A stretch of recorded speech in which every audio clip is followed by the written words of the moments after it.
Before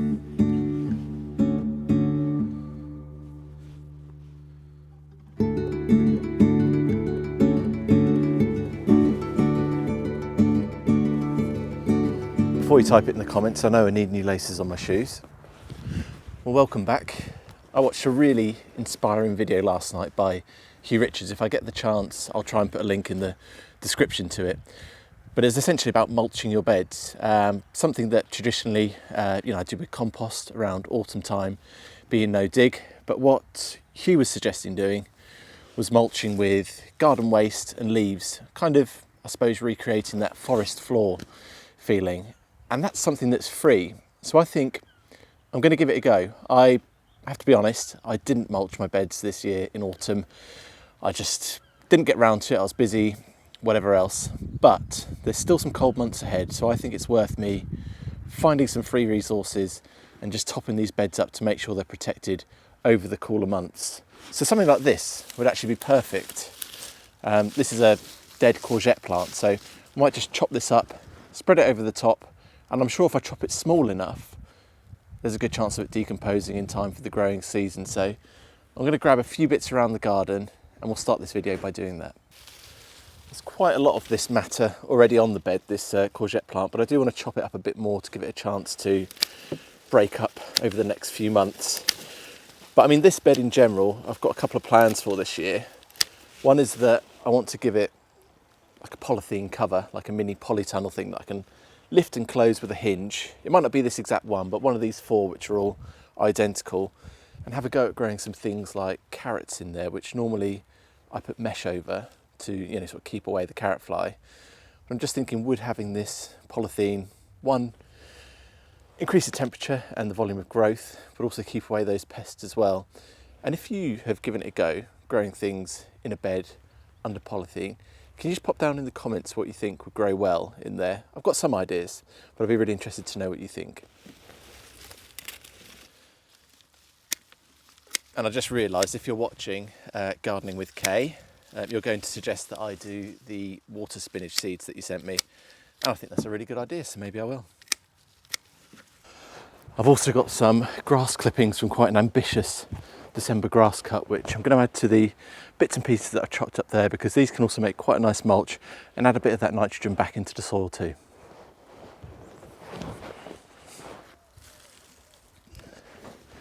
I don't want to spread the grass too thick because it can mat a little bit, but I'm hoping by mixing it up with what we already have in here, it should be slightly looser on top of the bed. But we'll see, the proof will be in the pudding.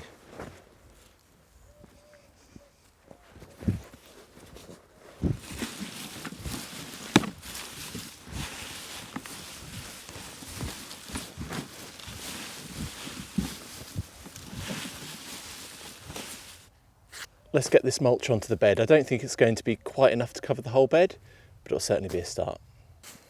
I'm going to start from this side and see where we get to.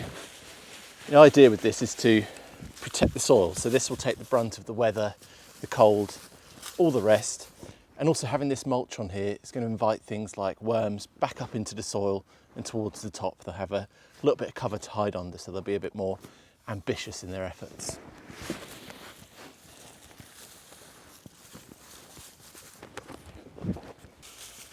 Like I said, I didn't think there'd be quite enough to cover the full bed, but we should get to about halfway. I know it probably looks like a lot on there now, but over time it will break down. But this is quite exciting. I'm really enjoying this. I love reusing things in the garden rather than going and spending a lot of money on compost and different bits and pieces. It all reduces the amount of investment that you have to put into growing your own food, which brings the prices down, which is great.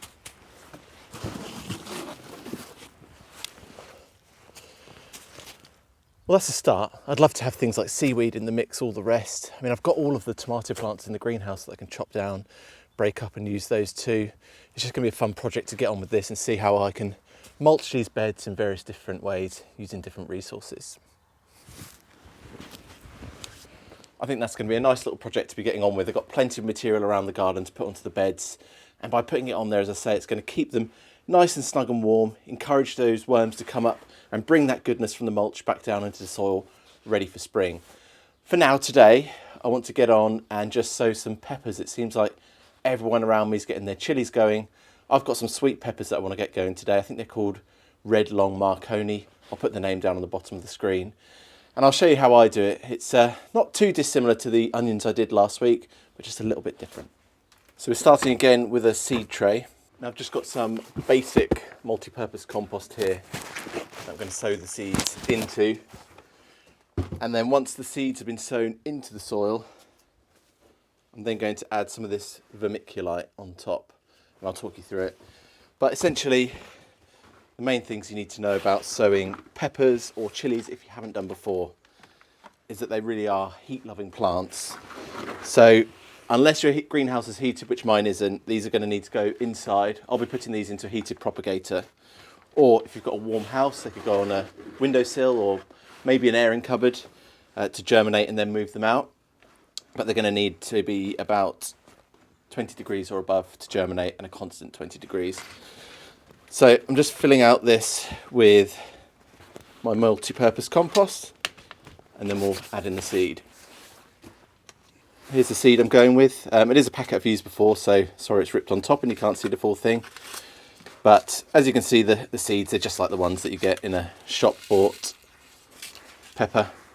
Really nice, easy to handle, and we'll get sowing them now. So with these seeds, I think the packet is on the brink of expiring, going to its expiry date. And there's certain things that you can get away with that. I mean, I've still got some tomato seeds from about 10 years ago, which are germinating. Of course, the germination rate goes down, but they're still coming up and out the soil, which is great to see. But things like peppers, obviously chilies as well, onions, they're the kind of thing that you really want to make sure you're in date. With onions, I won't even go beyond a year with the seed. I buy fresh seed every year. I've learnt that the hard way. So I'm hoping that I should get a decent enough germination rate with these. This is vermiculite here, and essentially it's expanded volcanic rock. A couple of really good purposes for it. One is seedlings like we're doing today. You can just kind of pour it on top and the seedlings have to just find their way through this. Sounds like it should be heavy, but it's just really light, almost like polystyrene in a way, but a natural product. The other thing you can use it for is when you're potting up plants. If you want to make sure that the compost is aerated and it's got a chance to retain a bit more moisture, then this will do that, and the roots can kind of find their way to the vermiculite and just wick the moisture off there as and when they need to. But for today, we're just going to put it on top of the seedlings.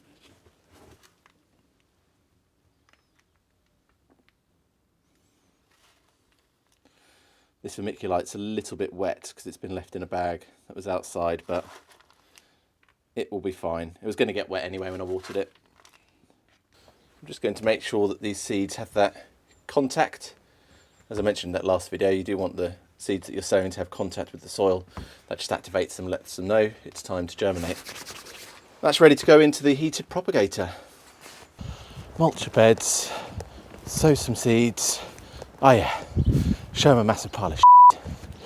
So this is my composting area, and it's something that probably needs a little bit of thinking about because these are starting to rot now, getting a bit rickety. Traditionally, I've used it just for normal garden compost, so I'd turn it over into the other bay once it starts going and then use it as compost around the garden. However, I've got one bay at the minute which is normal compost, and then this bay over here, I've got loads of horse manure. There's a stable down the road which has Shetland ponies.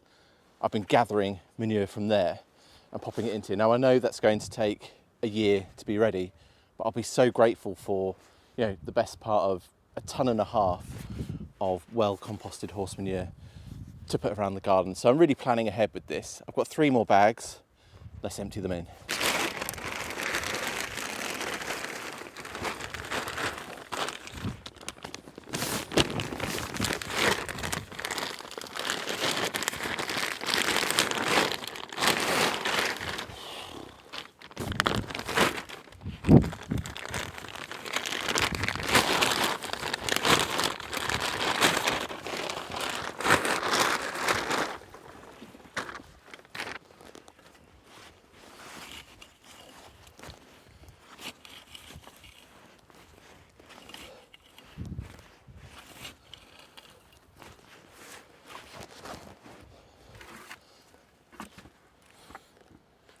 Not the most glamorous side of gardening, but my plants are going to thank me for it. So I hope you've enjoyed being here today. It's that time of year, it's just odds and ends, bits and pieces, and then within a couple of months we'll be in the eye of the storm with loads going on. But thanks for joining me. If you've enjoyed what you've seen, like and subscribe, and I'll see you next time.